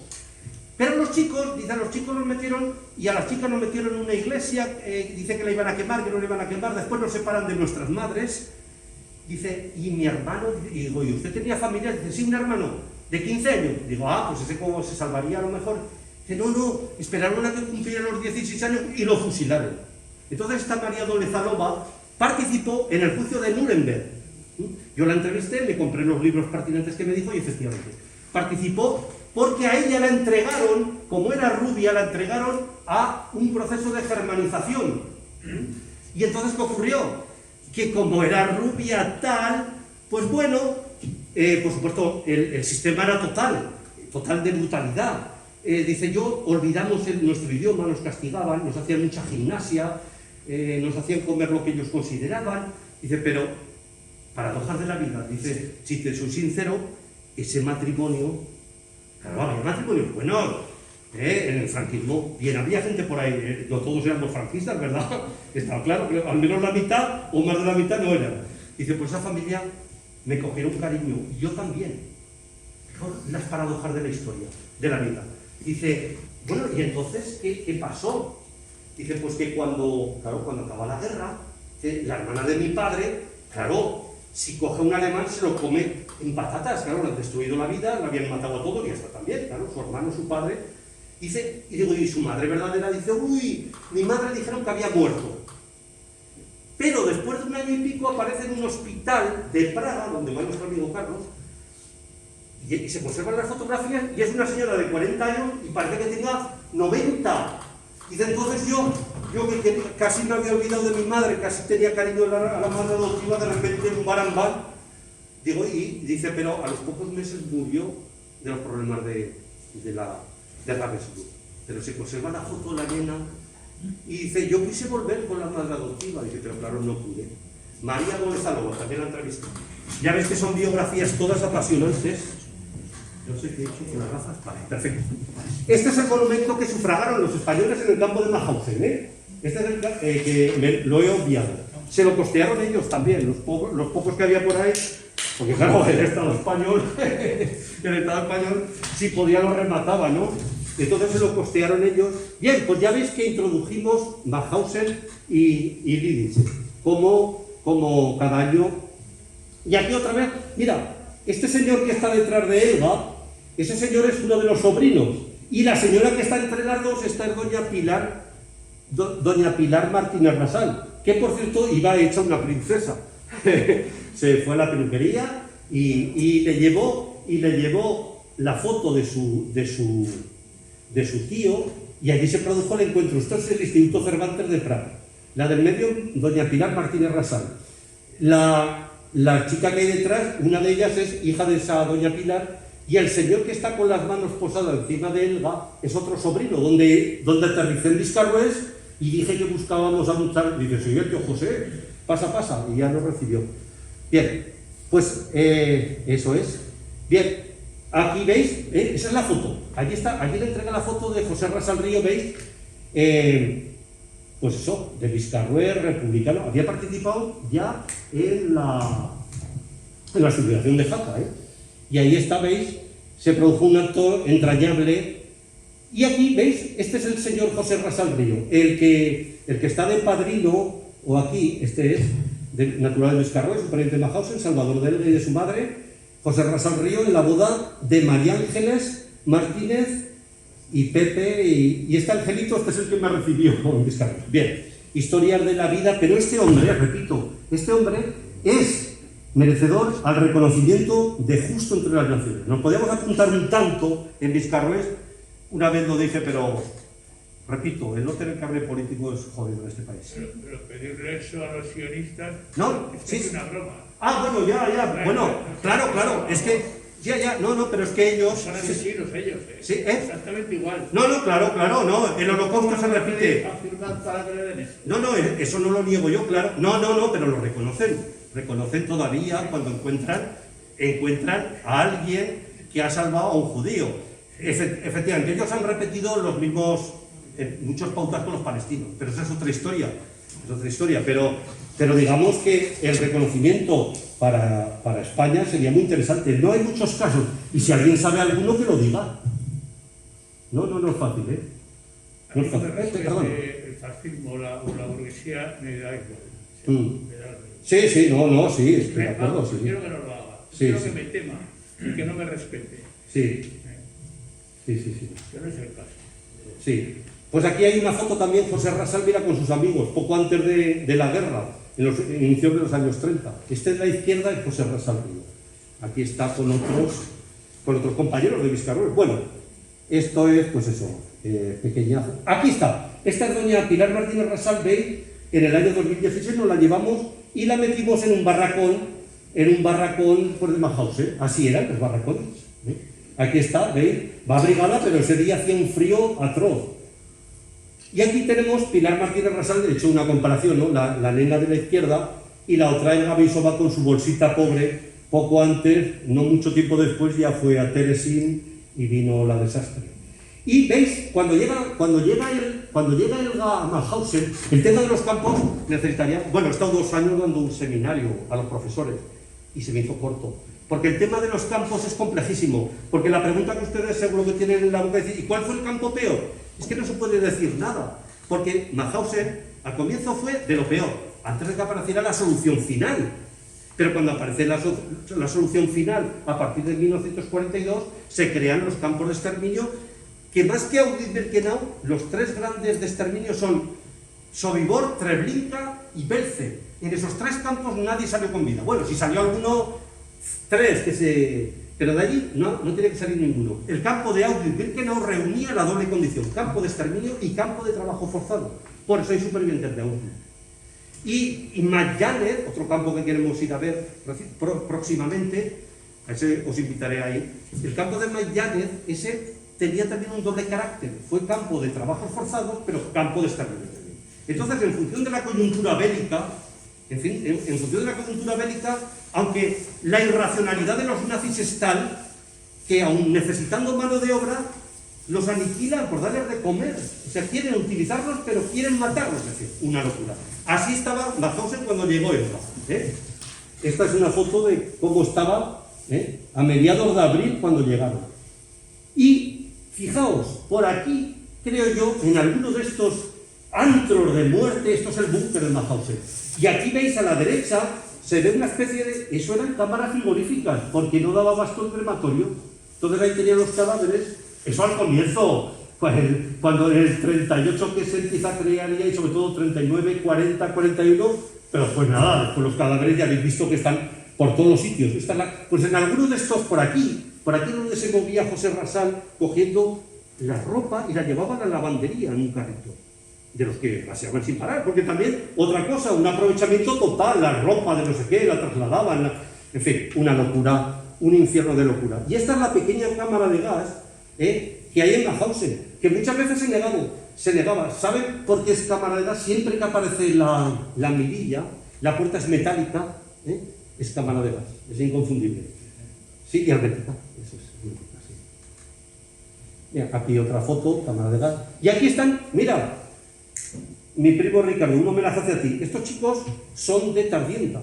Y precisamente los llevé aquí porque detrás hay una placa de José Alcubierre Pérez, que era superviviente de Mauthausen, muy importante en la amistad de Mauthausen, un personaje clave en la conservación de las famosas fotografías que dieron origen a que después se pudiera llevar al juicio de Nuremberg y demostrar, por ejemplo, Kaltenbrunner, un sádico asesino, negaba todo y como los juicios fueron muy garantistas, necesitaban, y entonces dijeron, ¿puede subir el preso francés? Francisco Boix. Francisco Boix Campos fue como francés, porque no dejaban, a Nuremberg no lo dejaron ir. Y entonces presentó las fotografías de Mauthausen. Pues esas fotografías tuvo mucha labor los Kochaker, como José Alcubierre, los niños judíos, los niños españoles, que llegaron a Mauthausen con sus padres y que los SS los arrendaron a una compañía que todavía está, luego lo veremos por aquí, a una compañía de roca, de granito, que todavía está, ¿la visteis? Los titulares.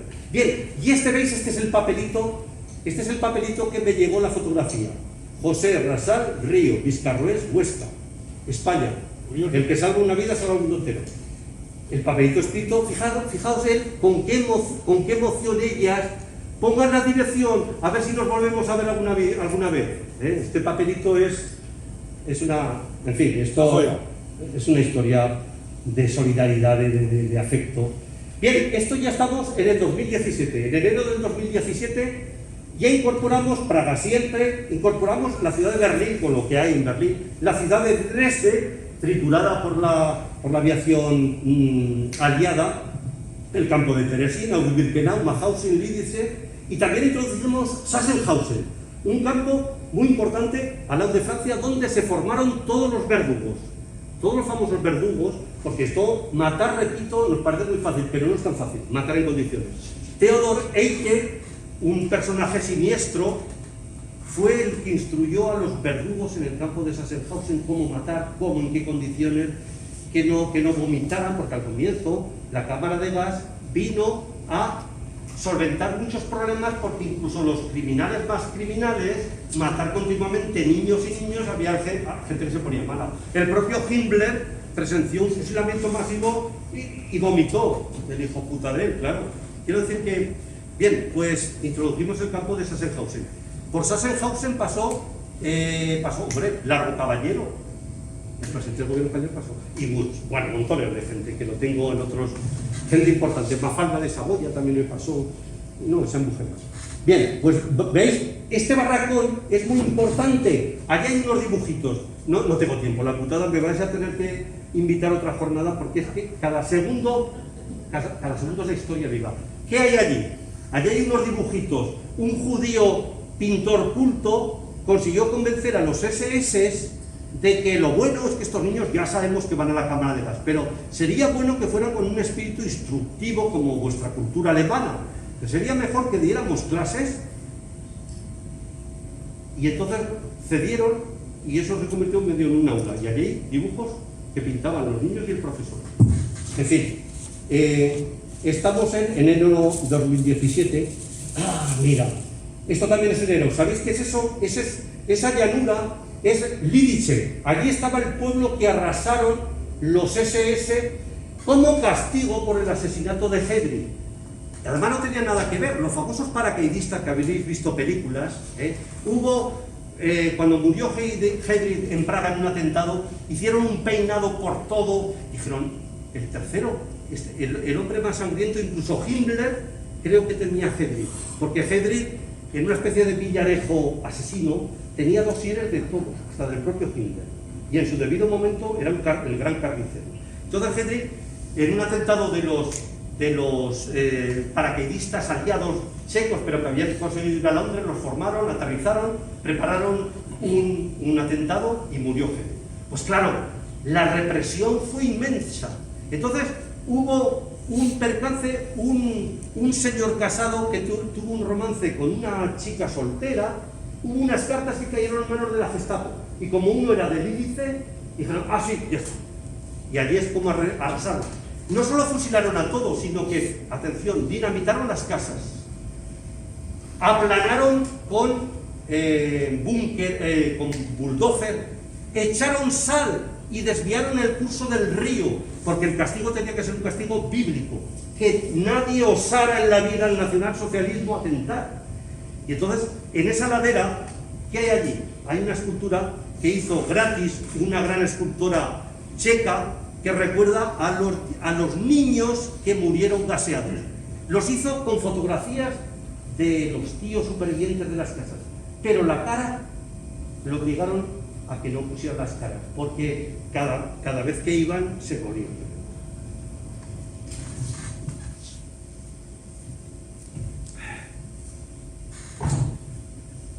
Dresde, esta ciudad, pues aprovechamos Berlín, fijaos la sinagoga esa nueva, tal, que aparece ahí, bueno, nueva, vieja, vamos viendo y vemos los escenarios del terror, porque la combinación no es gratuita. Por cierto, el gobierno de Aragón creo que se los ha copiado, porque dijo, conocer el holocausto, historia, memoria, eso se me ocurrió a mí.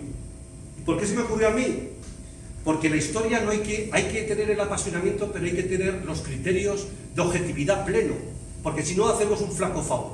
Entonces hay que estudiarlo analíticamente, como haces tú, con documentos de las fuentes, como todo, y después incorporar el testimonio de las víctimas. Historia, conocimiento objetivo, científico, memoria, que es incorporar el testimonio de las víctimas, bien contrastado, historia, memoria e imagen, y acudir a los lugares del crimen. Porque así, sobre todo en los chicos, pero incluso en los mayores, aquí hay muchos compañeros y amigos que han venido, el conocer la realidad te hace darte cuenta del inmenso drama. O sea, morir ya es lo de menos, pero es que morir en las condiciones que murieron es terrible.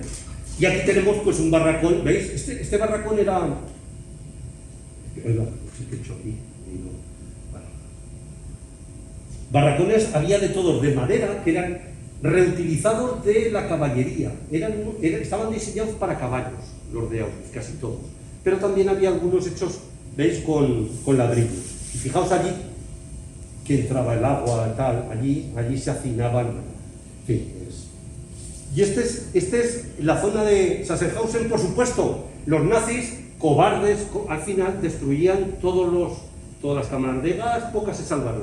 Aquí estaban los restos de donde estaban los hornos crematorios del campo de Sachsenhausen, otro de los campos. Y en Mauthausen, en la explanada del campo, las diferentes comunidades de víctimas a lo largo de los años después han ido elaborando esculturas conmemorativas de las víctimas. Hemos visto uno español, este era de los judíos, como tienen. Y esta es la casa Banse. Este es mi hijo, que le tocaba venir en el viaje y vino. En esta casa, el 20 de enero de 1942, creo que, hostia, por 2 días no llegamos, aquí se perpetró la mayor estulticia humana, el mayor crimen. En hora y media, en una conferencia dirigida sobre todo por Heydrich y por Eichmann, el famoso Eichmann que cazaron en Argentina y al final lo juzgaron. Allí, en hora y media, estos, con una serie de secretarios, de nivel de secretario de Estado, decidieron cómo hilvanar los trenes para planear la muerte de 11 millones de judíos, la solución final. Esta es la casa, que hay varias películas, un palacete maravilloso, al lado del lago Banse, en fin, una locura de sitio bonito. Y allí estamos. El acto final central suele ser cuando nos reunimos en el Instituto Cervantes de Praga con los supervivientes. Y aquí tenemos una señora tremenda, Dagmar Jevlova. Esta es tremenda. Tengo que comentar algo de Dagmar Jevlova. Dagmar Jevlova era hija de un médico de la ciudad de Kurnajora de Bohemia, y llevaba una vida plácida, como todos. Tenía una hermanita, sus padres. Bien, viene el holocausto, la ocupación, como todos, Teresín, Auschwitz-Birkenau, y ahí entré yo también. En Auschwitz, ¿qué pasó ahí? Entonces se puso mala, empezó a relatar que en Auschwitz entramos y no nos separaron, cosas raras. Entramos, estábamos los 4, nos pareció una locura, porque normalmente te separan. Y estábamos con mi padre y mi madre. Vale, perfecto. Ahí apoyándonos, ya vimos pronto los rollos, los palos, todo. El crematorio continuamente negro. Pero hubo un acontecimiento, dice, tal día llega una capo, para mañana, número. Y ya lleva el tatuaje, se lo levantó con los alumnos. No le importó, aquí está el tatuaje. Para mañana los números 12.315 hasta el 12.400 tienen que ir, serán llevados en un transporte. Dice, fue la peor noche de nuestras vidas. Llorábamos, gritábamos, sollozábamos, nos abrazábamos. Horroroso, horroroso. Porque imaginamos que me llevaban a la cámara de gas. Fue todo lo contrario. Ella era más mayor, la llevaron a un campo. Una de las visiones que hicieron los pobres judíos, aparte de fuerza bruta, maquinaria y en construcción, desescombros. La llevaron siendo una niña a desescombrar Hamburgo en un comando dependiente del campo de Neuengamme, un campo grande, Neuengamme, un comando de esos que había comandos. Bueno, luego he puesto un mapa, pero no dará de sí. La próxima vez que venga vais a saber todo lo corto hasta la última línea. Me cago en la leche, no tenemos otra cosa que hacer. La llevaron a desescombrar, pero eso le salvó la vida.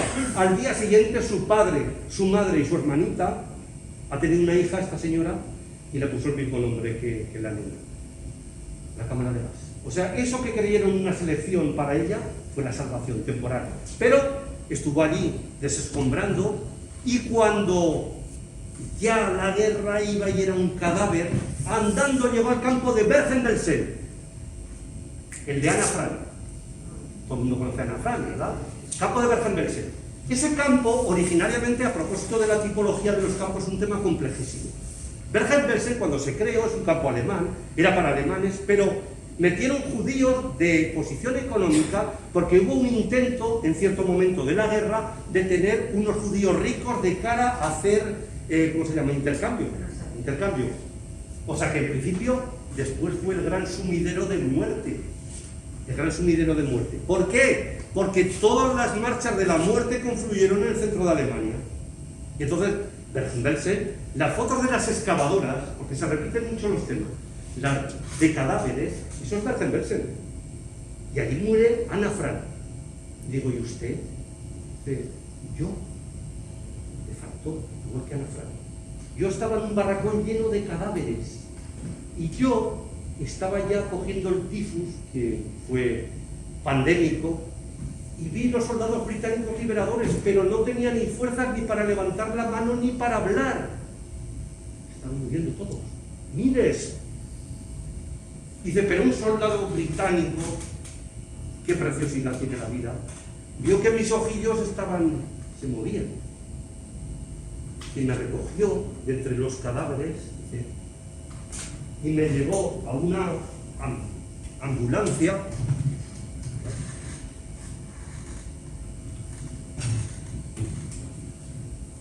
y me hicieron unos cuidados. Después me llevaron a un sanatorio. Dice, después de que me salvé, fui al hospital ese a ver qué habían puesto en la ficha médica. Dice, Dagmar Rieblova, hija del doctor tal de Kugnajora, entra en el hospital para que tenga una muerte digna. O sea que la dieron ya muerta. La verdad es que son esos casos de la naturaleza. O sea, la dieron muerta debido a ese soldado británico que vio que tenía vidilla. O sea, lo normal era como una niña igual que Ana Frank Bergen-Belsen. Esta señora ha estado 2 veces en Huesca. A raíz de esto, su libro de memorias lo trajo a Huesca a presentar por iniciativa nuestra. Lo que pasa que no teníamos un clavel y nosotros ponemos dinero, pero ya está bien. Ya está bien, ¿eh? Ya está bien de que tengamos que poner dinero, estudiarlo, ya está bien, ¿eh? Tenemos un país que es una mierda en general, y unas instituciones que son una mierda. Ya está bien, ¿eh? Entonces nos aliamos con la Fundación Alcoraz del Huesca, y entonces conseguimos meter su libro unas jornadas contra el racismo. Y aprovechando que había 2 jugadores, uno negrito muy majo del Huesca y otro sudamericano que también eran objetos de racismo, nos dieron una ayuda para que pudiera venir para pagar el hotel y presentó el libro en Huesca. Y claro, los jugadores quedaron asombrados, porque claro, pues, tampoco sabían mucho del tema. Y al día siguiente o 2 días fui por el campo, no sé qué, me acerqué, que estaba también en el Instituto Pirámide, Y paró un chico que iba cerrando y dice, oye, por cierto, profesor, me encantó el libro de Dagmar, me ha marcado, fíjate qué gesto. Tenemos que hacer todas estas pirulas y después gastan dinero a expuertas, y la propia universidad también, a los enchufados, ya estoy hasta los cojones de todo ese mundo. Hay que decir las cosas de vez en cuando, sobre todo cuando no tiene nada que perder. Bien, pues esta es Dagmar Dieblová, leyenda viva. Se murió hace 2 años, escribí dos largos artículos en el Diario del Aragón, pero ahora como ha caído en manos del Heraldo, ya no publican nada. Escribí 2 largos artículos de Dagmar, porque de Dagmar me sé todo. Me dijo, Jesús, en su idioma, pero me lo traducía mi compañero, te sabes tú más de mi vida que yo. Bien, escribí una necrológica, se acaba de morir. Se acaba de morir. El último acto que hizo en vida fue estando en el Instituto Cervantes con nosotros, que estaba bien enferma. Primero ella dice, es que tengo que ir al hospital, nos importa, y después Elga Beisova y Hanna Toba. Y desde allí se fue andando, porque le buscamos, nos escotamos, que menos. Un taxi dice, no, voy en el metro, por favor, lo último, cariño. Ya no volvió a salir.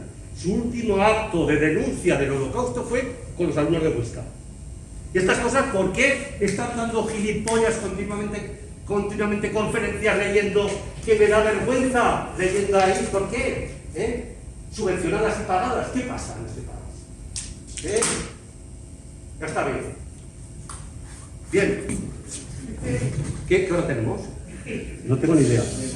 Puedo estar 10 horas o ninguna o 2000. Aquí, mirad, aquí está. Yo creo que estas cosas, ¿verdad que os interesan? Aquí está, ¿veis?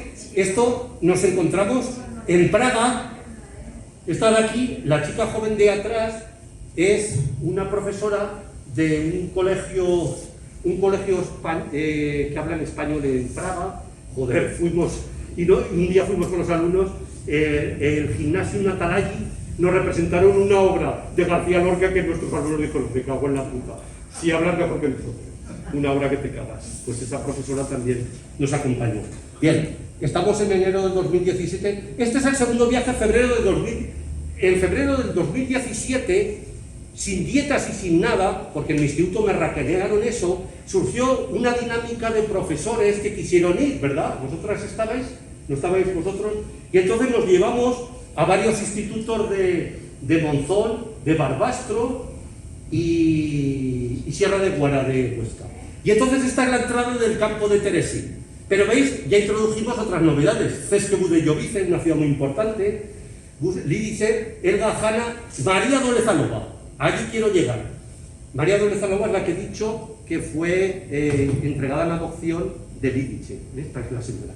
Bien, y ¿veis? Esta es la entrada del campo gueto de Teresi. Bueno, esto es la pequeña fortaleza, porque es como si lo vemos desde arriba, macro fortaleza como la ciudadela de Jaca, pero inmensa. Y eso lo aprovecharon los nazis para meter a los judíos.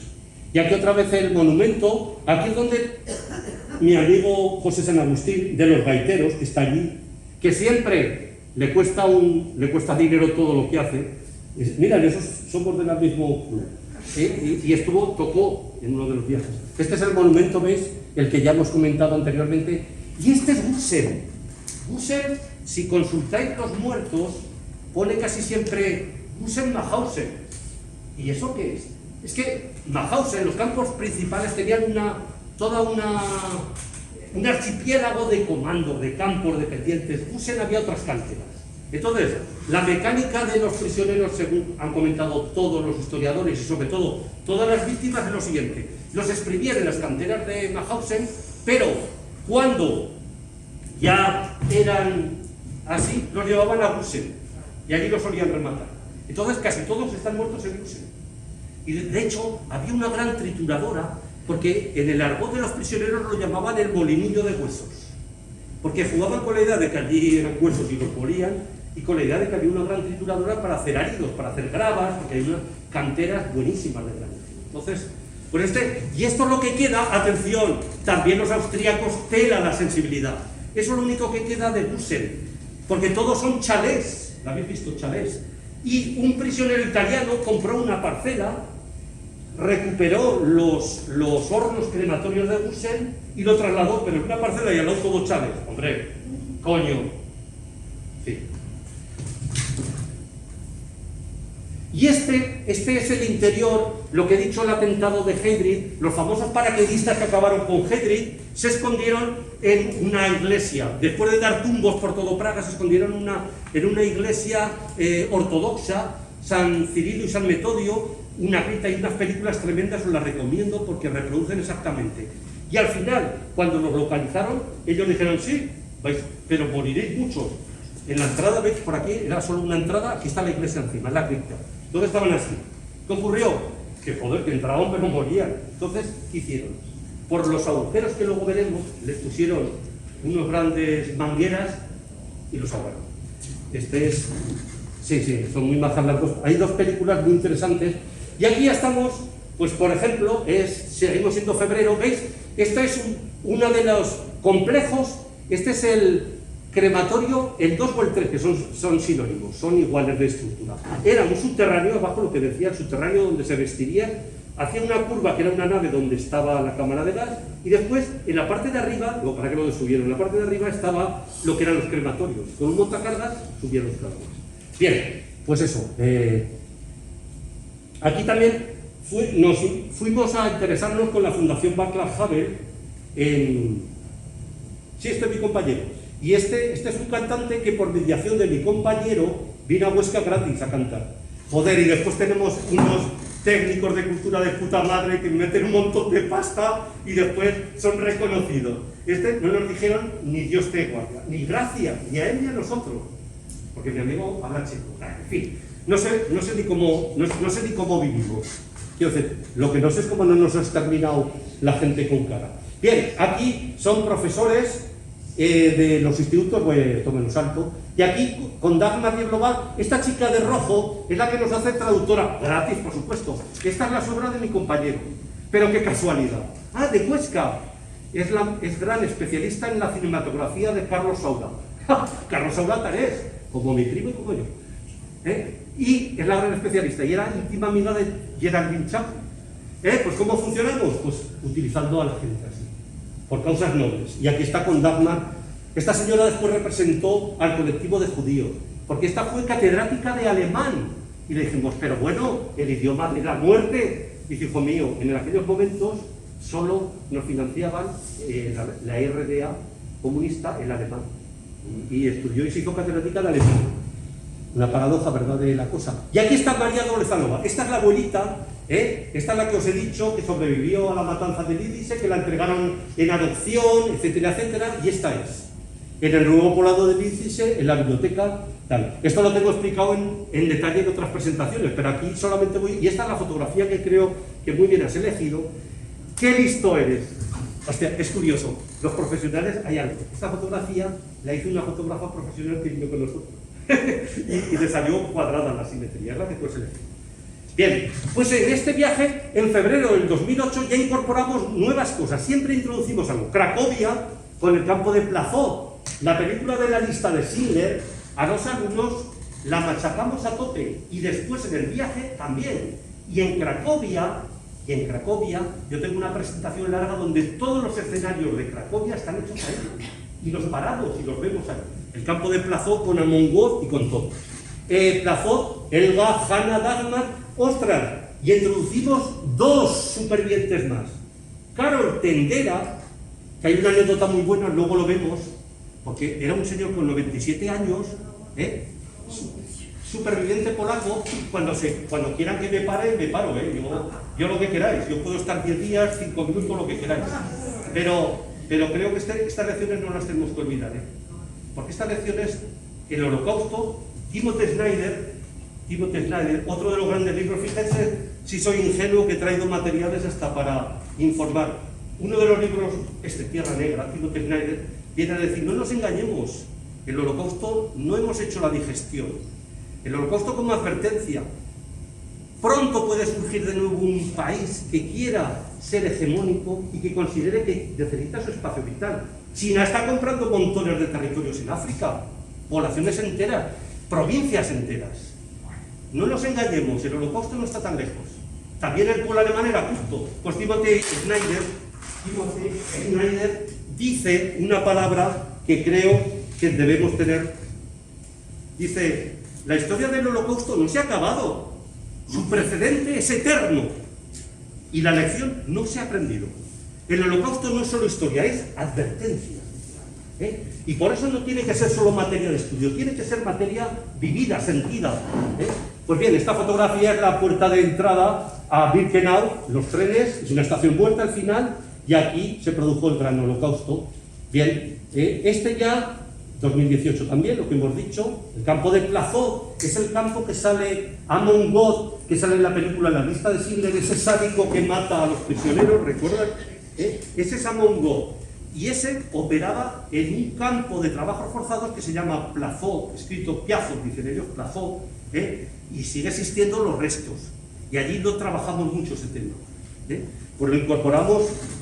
Y Anna Hall, luego os hablaré de ella. Aquí un vagón de mercancías, tal como llegaban los prisioneros. ¿Veis? Otro crematorio, ¿veis? Lo dinamitaron. Cuando se iban, dinamitaron. Fueron tan cobardes que lo dinamitaron. Y aquí está la maqueta. Fijaos la maqueta. No sé si la gente está aquí a la izquierda, ¿veis? Entraba al subterráneo, al vestuario, donde allí se desnudaban. Lógico. Colgaban la ropa y después pasaban aquí a la derecha, donde estaba la cámara de gas. Cuando ya estaban gaseados y se levantaban, un montacargas los subía a este edificio, ¿veis? En superficie, que allí es donde estaban los crematorios. Claro, eso no se puede ver ahora porque lo han dinamitado, entonces lo vemos plano. Pero vale, encantado el que se tenga que ir y gustoso de que hayáis estado con tanto interés siguiendo. Muchas gracias a usted. Y estaremos en contacto, porque me gusta que este mensaje cale y nos llegue a todos.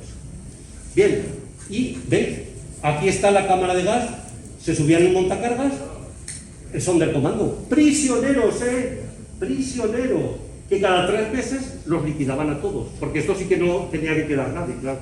Habían sido testigos del horror en estado puro. ¿Veis? Aquí se ve bien, también, ¿veis? Han entrado por aquí, aquí ya no han puesto la entrada, pero aquí estaría la entrada. La entrada por aquí. Abajo, que no se ve, la nave así perpendicular, estaba la cámara de gas, y arriba estaban los crematorios. Allí hay crematorios, y aún se ven dibujitos. Crematorios. Bueno, arriba guardaban los cadáveres, que se acumulaban mucho. Y iban bajando, y aquí están las bocas de los crematorios. En fin, era un ingenio de matar. Bueno, mataron más de 1.100.000 personas y destruir los cadáveres. Cuidadín. Y aquí, veis, este es el plano donde están las cámaras de gas. En Auschwitz hubo, en Birkenau, esto es Birkenau. El primer sitio donde gasearon es el barracón 11 que he dicho. Seguidamente pasaron a un depósito de munición donde había tal, y montaron un crematorio y una sala que guardaban munición la convirtieron en cámara de gas, pero mal. Seguidamente, cuando empiezan a llegar miles y miles de judíos, inventan 2 casitas agrícolas por aquí, donde está la cámara provisional 1 y la cámara provisional 2, eran 2 casitas de agricultura, una granja y tal. Las habilitaron como cámara de gas, pero resultó insuficiente, claro, insuficiente. Y entonces crearon los grandes complejos, son donde pone el número 2, el 3, esas ruinas que hemos visto eran del 2 y el 3. ¿Veis los numeritos? 2, 3, 4 y 5. Esos son las verdaderas maquinarias de matar industriales. Plena eficacia. Buenos ingenieros alemanes participaron, Cruz, por ejemplo, y otros que me voy a omitir el nombre, no muy lejanos, estuvieron ahí. Bien, y en Canadá, veis, es que todo es una maquinaria de matar. En Canadá lo llamaban así, es donde acumulaban toda la ropa de los asesinados, porque consideraban que Canadá era un país exótico de naturaleza, de riqueza y bla, bla, bla. Entonces los metieron, guardaban ahí toneladas de riqueza, toda la ropa. En las trenzas, hay un testimonio de un Sonderkommando que sobrevivió, en las trenzas de las líneas, a veces, como a los prisioneros del Sonderkommando les obligaban a cortar y mirad, encontraron diamantes incluso, de familias ricas, que en última instancia les metieron, claro, tenían que entregar todo, ya en el andén, dejaban todo, y después encontraron, después de gaseadas, encontraron en las trenzas de los niños diamantes. Bien, y en un lado, esto era lo que llamaban hospital. Bueno, eso era, hospital era el ready en la antesala a las cámaras de gas. Y aquí había, estos eran para los gitanos, porque los gitanos, claro, racialmente los consideraban reos, judíos, gitanos, latinos no estaban muy lejos, pero bueno, gitanos y judíos, los gitanos estaban aquí. Hay, ahora no recuerdo si es este o este, hay una serie de barracones, llegaron tantos de los judíos de Teresín, esos que hemos hecho, como Elba, allí fue Elba con sus padres, los judíos de Teresín, fueron tal cantidad que crearon 2 filas de barracones para los judíos de Teresín. Y también había, por aquí estaba la cuarentena, y es cuando llegaban, eso que, bueno, lo que se hace en las cuarentenas, pero aquí era para torturar. Y por aquí entraba el tren, esta es la puerta que has puesto en la fotografía, y aquí estaba, y aquí entraban las vías, y aquí tenían que dejar todo, dejaban las maletas, los 50 kilos de peso, vayan para allá. Aquí hay una selección, unos van para aquí y otros para allá. Muchos van para aquí, los cogen en camiones, les dan una vuelta y lo llevan aquí. Entonces, es la historia. Y esto después, claro, se amplió muchísimo, y lo del hombre en México me contaron una vez que se debía a que como no tenían ropa ni nada, algunos iban cadáveres con la manta y le recordó un poncho a los ponchos mexicanos. Esta es una máquina de destrucción perfecta. Bien, y podríamos hablar mucho, y las fosas, porque hubo un momento en que no podían quemar los crematorios todo, y se conservan solo cuatro fotografías de un Sonderkommando, que los habréis visto, donde tienen que quemar en fosas, y 2 Sonderkommando con una cámara de fotos hicieron 4 fotografías, no se conservan más, de la quemación, claro. Bien, esta es, ¿veis? Aquí es donde estuvo la primera cámara de gas. Hicieron la prueba en el barracón 11, en el bloque 11, y aquí estuvo la primera cámara de gas, y aquí un crematorio. Así. Ostras, 21, perfecto. Sí, perdón, pero tenemos que ir concluyendo. Vale, sí, cuando queráis ya paro. Bueno, ya veis. Pues que ya. Sí, va. Aquí es donde está la cripta famosa, Cracovia. ¿Veis la lista de Schindler, lo que os decía? Fijaos, ¿veis? Esto es lo que hacemos. Esta escalera de la película La lista de Schindler es esta. Casas del gueto, estas son las sillas que financió Roman Polanski. En fin, esta es la fábrica de Schindler, Oskar Schindler. Aquí lo tenemos. Este es el campo de Plafón, el que sale en la película de La lista de Schindler, donde Amon Goth mata. Este es desde donde matabas esta casa. Míralo, esta es la película. Y este es el verdadero, este es Amon Goth. Este es Ralph Fiennes, el autor. Y bueno, y aquí estamos con las abuelitas de siempre. Este es el Karol Tendera, el polaco. Genial, 97 años. ¿Qué pasó con este señor? Polaco, creo que hizo carrera política. Estaba con una señorita guapísima, bueno, guapo. Y yo le dije, oh, qué bien que acompaña a su padre. Y dice, no, es mi compañera. Allí no estuve fino, ¿veis? Allí está. Esa señora que pues tendría 60 o 70 años, él tenía 97. Karol Tendera, murió muy poco tiempo. Y este es en Teresín, la biblioteca de Teresín, donde está Anna Hall. Esta señora, esta hay que reivindicarla también. Anna Hall, ¿qué es? Una niña austríaca de un pueblito, de esta escrito mucho sobre ella en el Diario del Paraguay. Os he traído fotocopias por si alguien quiere. Acabo ya. Esta señora, al final de la guerra, en el 44, los oficiales soviéticos que llegan a Mauthausen son todos metidos en el barracón número 20 para que mueran literalmente de hambre. Bien, como son oficiales, dicen, no, mejor que nos maten. Preparan una evasión famosísima, una evasión. ¿Qué ocurre? Son oficiales del ejército. van a morir un montón, ponen como los primeros que están más malos, van a hacer un poco de casi de colchón, saltan, se escapan, la única fuga, pero se escapan por los colectores de Mauthausen, de los pueblos que hay al lado. Y se inicia la caza de la liebre, se llama, la caza de la liebre. Toda la población a cazar judíos, la población civil, Esta, Anahal y su familia escondieron a dos. Y solo, mira, aquí nos lo explica. Fijaos, la foto de arriba es ella, Anahal, y arriba se ve, ¿veis el pajar? Una fotografía donde escondió su familia, jugándose la vida, bueno, más que la vida. Y este era el famoso, aquí estaba el famoso barracón de donde, miradlos, aquí están los prisioneros, el barracón 20 de Mauthausen. Aquí, estos son los judíos que intentaron escaparse, ¿veis? La noche del 28 al 29 de enero. Bueno, y aquí la señora nos lo explica. Aquí está Mijail, 30 años, Nikolai, 21 años. Estos son jóvenes oficiales soviéticos. Ella es esta nena, Anahal, 14 años. Sus padres, una hermana y 2 hermanos. Era una familia muy religiosa, cristianos, católicos, muy religiosa, pero se consideraron en el deber de jugarse la vida y escondieron a estos. ¿Qué pasó? Que estos dos estuvieron 3 meses escondidos en su casa. Fijaos, es que hay para hacer 300.000 películas de verdad. ¿Qué ocurrió? Los salvan y se van a Rusia. Se salvaron, milagrosamente, se salvaron. Y un hermano, uno de los chicos que está ahí, de esta Anahal, se hizo escultor. Y en Mauthausen estaba haciendo una escultura conmemorativa, un escultor bueno. Y llegaron a uno de los actos oficiales, llegó el embajador soviético y periodistas soviéticos hablando muy mal de la colaboración de los austríacos. Y él dijo, perdone, no todos los austríacos fuimos iguales. Dice, ¿cómo que no? Fuiste unos más nazis. Es verdad. Dice, no, en casa guardamos la prueba. ¿Qué prueba tienes? Los 2 oficiales soviéticos, cuando se marcharon, dejaron un papel para evitar que tuvieran problemas, porque vino después la purga también, de colaboracionismo. Y entonces, el diario Pravda, el famoso diario Pravda de la Unión Soviética, ¿qué ocurrió?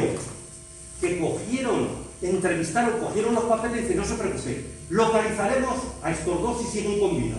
Los localizaron, se juntaron las 2 familias, otro acto importantísimo, y desde entonces, cada vez que el embajador soviético en Viena inaugura el curso político, se pasa por casa de Anahal.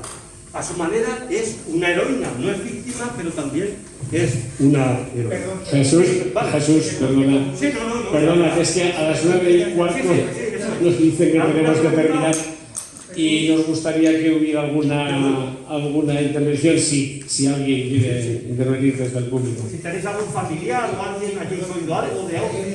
Es que ya es un poco tarde porque el debate da para mucho. Ya haremos otra reunión, ¿verdad? Voy a tratar de ser muy breve. Gracias porque habéis hablado de Elisa Garrido y habla con Pilar Jimeno. Me quería transmitir las disculpas porque no ha podido venir hoy, que le había sufrido algo personal. Ha sido muy emocionante escuchar hablar de ella, sobre todo la historia con perspectiva de género, que parece que la historia solamente son hombres. A las que estudiamos historia sabemos que hay más allá. Y también quería recordar que hay un crowdfunding abierto para el documental, que se necesitan 6.500 euros y están en ello. Se puede colaborar a partir de 1 euro. Y no sé si queda, bueno, nos vamos todos ya. En algún momento me gustaría saber tu opinión sobre la nueva ley de memoria histórica. Que en algún momento me gustaría saber tu opinión sobre la ley de memoria histórica, si consideras que va a beneficiar económicamente y culturalmente o académicamente el estudio de la historia. Hombre. Pero creo que no hay mucho tiempo y no sé si alguien más quiere. Sí, la verdad es que yo desconozco todo el plano legal, pero es verdad que menos que reparación del honor, y en algunos casos también, en el caso de estas señoras, bueno, en el caso de Mauthausen, que has comentado, en el 2005 hubo una intervención del gobierno francés, un poco para lavar la imagen, de dar una ayuda a los hijos de deportados buenos, incluidos los españoles.